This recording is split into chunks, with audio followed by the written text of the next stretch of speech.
మామ ఇప్పుడున్న జనరేషన్లో చిన్న చిన్న ఏజ్లోనే సూసైడ్ చేసుకుంటున్నారు మామ. ఎందుకంటే వాళ్ళ మీద వాళ్ళకి నమ్మకం కోల్పోవడం. జంతువులకి మనకు తేడా ఏంటంటే అవి నమ్మకం కోల్పోవు. అది బతికేది ఒక తిండి కోసం మాత్రమే. అది ఎంత కష్టమైనా ఎంత దూరమైనా తిండి కోసం వెళ్తుంది. దాన్ని కష్టపడి సంపాదించుకొని తింటుంది. ఒకవేళ దానికి చనిపోవాలనే ఆశ ఉన్నా కూడా అది చనిపోలేదు. ఎందుకంటే దానికి ఎట్లా అంటే దానికి చావు తన దగ్గరికి రావాలి తప్ప తను ఎప్పుడు తన మీద నమ్మకం కోల్పోదు, అది చావదు. అందుకే మా మనుషులు ఏంటంటే ప్రతిదీ చిన్న విషయాన్ని కూడా పెద్దగా చూడడం, దాన్ని బట్టి సూసైడ్ చేసుకోవడం, చనిపోవడం. ఇది మనుషులకు ఎందుకంటే ప్రతి ఒక్కరు అరే ప్రతిదీ నాకే జరుగుతుందా, అరే నీకున్న ప్రాబ్లమ్స్ ప్రతి ఒక్కరికి ఉంటాయి. ఎవరికి లేకుండా ప్రతి ఒక్కరికి ప్రాబ్లమ్స్ ఉంటాయి జీవితంలో. మంచిగా వచ్చిందంటే వానికి ప్రతి ప్రాబ్లం ఉంటుంది. నాకు ఒక్కరికి ఎన్నిగానో ప్రాబ్లమ్స్ వస్తున్నాయి, వానికి ఏం ప్రాబ్లం లేదు, సంతోషంగా ఉన్నా అంటే వానికి 100% ప్రాబ్లమ్స్ ఉన్నాయి. ఎందుకంటే వాడు నవ్వుకుంటా బ్రతుకుతాడు అంతే. జంతువుల్లో నువ్వు కాన్ఫిడెన్స్ తగ్గదు. నువ్వు అది ఫుడ్ ఉన్నా లేకున్నా అది బ్రతుకుతా అన్న నమ్మకంతో ఖచ్చితంగా అది బ్రతుకుతుంది. ఎందుకంటే తన చావు ఒకటి రాసి పెట్టాలి తప్ప తనంతలా తను చావదు.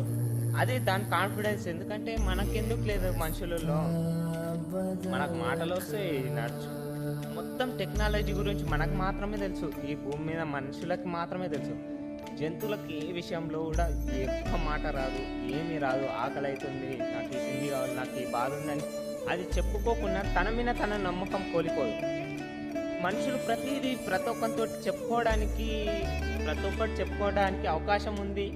బాధ ఎలా చెప్పుకోవాలో, అరే నాకు ఆకలి అవుతుంది, నేను తిండి తినలేదు, 3 రోజులే 4 రోజులే అని చెప్పుకోవడానికి మనుషులకి ప్రతిదీ నోరుంది. కాకపోతే జంతువులకు అది లేదు. కానీ ఆశ మాత్రం ఖచ్చితంగా దానికి మీద దానికి నమ్మకం. మనుషుల మీద మనుషులకు నమ్మకం లేదంటే అది కాన్ఫిడెన్స్ కోల్పోదు. మనం కాన్ఫిడెన్స్ కోల్పోదు. ఎందుకంటే మన మీద మనకు నమ్మకం ఉంటే అదేదైనా కానీ సాధిస్తాం.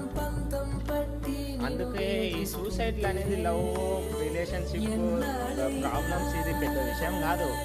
అప్పు ఉన్నదనుకో ఏం లేదు, అప్పు కోసం ఒక 10 రోజులు మాటలు పడ్డా కూడా ఏం కాదు. ఎందుకంటే ఒక 10 రోజులు మాటలు పడ్డా కూడా సంపాదించిన కొంతనో అప్పు తీర్చితే అయిపోతుంది.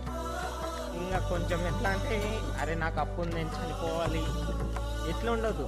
ఎందుకంటే బ్రతుకుతున్నాం కాబట్టి ప్రాబ్లమ్స్ ప్రతి ఒక్కరికి ఉంటాయి. సూసైడ్ చేసుకున్న కంటే బ్రతికి సాధించు. నువ్వు ఏదైనా కొత్తగా అరే నీతోటి ఏం కాదురా అన్నప్పుడే వాని ముంగల్నే అది చేసి చూపి. ఇంకా నీకు వల్ల కాదురా అన్నప్పుడు నువ్వు చనిపోయే అవసరం లేదు. అంత పెద్ద సూసైడ్ చేసుకున్నంత ఏదున్నా బ్రతికి చూపేయండి మామ. మీకు ఎంత చేతనైతే అంత బ్రతికి